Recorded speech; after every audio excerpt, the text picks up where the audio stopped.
ఈరోజు దేవుని వాక్యము ఆదికాండము 9వ అధ్యాయము 21వ వచనము.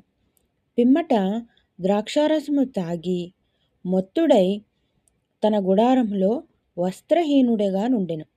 అప్పుడు కానానుకు తండ్రి అయిన హాము తన తండ్రి వస్త్రహీనుడై ఉండుట చూచి బయటనున్న తన ఇద్దరు సహోదరులకు ఆ సంగతి తెలిపెను.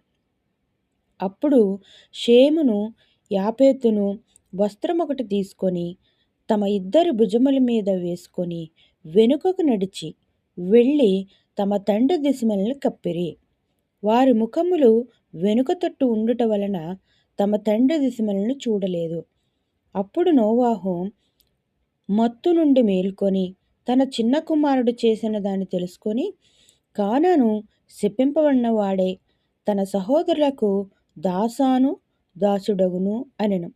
మరియు అతడు షేము దేవుడైన యెహోవా స్తుతింపబడునుగాక, కానాను అతనికి దాసుడగును, దేవుడు యాపేతులను విశాలపరచును, అతడు షేము గుడారములలో నివసించును, అతనికి కానాను దాసుడగునెను.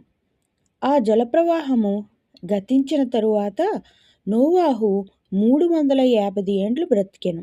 నోవాహు బ్రతికిన దినములన్నీయు 950 ఏండ్లు. అప్పుడతడు మృతి పొందెను.